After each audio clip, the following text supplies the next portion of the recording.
आप लोग कैसे हैं? मैं उम्मीद करता हूं कि आप लोग अच्छे होंगे। और आज मैं 1861 का एक्ट लेकर के आया हूं। इस एक्ट में मंत्रिमंडलीय प्रणाली की शुरुआत की गई थी। 1859 में मंत्रिमंडलीय प्रणाली की शुरुआत की गई है और इसी एक्ट में अध्यादेश जारी करने की शक्ति वायसराय को दी जाती है, जो आगे चल के राष्ट्रपति को 123 आर्टिकल 123 के तहत अध्यादेश जारी करने की शक्ति है और राज्यपाल को 213 के द्वारा।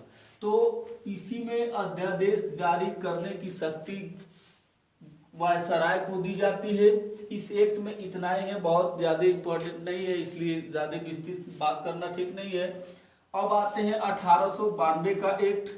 पहली बार अप्रत्यक्ष रूप से भारतीय लोगों को चुनाव कराया गया। अप्रत्यक्ष रूप से चुनाव करने की बात इसी में की गई है और जो मंत्रिमंडल भारत के लोग थे उसमें जो चुनकर गए थे अप्रत्यक्ष रूप से, उनको प्रश्न पूछने का अधिकार दिया गया था, लेकिन आलोचना का अधिकार नहीं दिया गया था। आलोचना का अधिकार नहीं दिया गया है, प्रश्न पूछने का अधिकार दिया गया है, आलोचना का अधिकार नहीं दिया गया है। 1909 का एक्ट।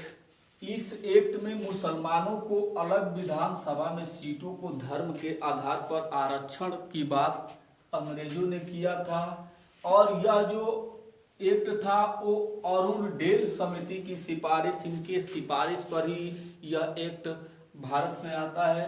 तो ये अरुण डेल समिति की सिफारिश पर ये एक्ट 1909 का अधिनियम पास हुआ। इसको मार्ले मिंटो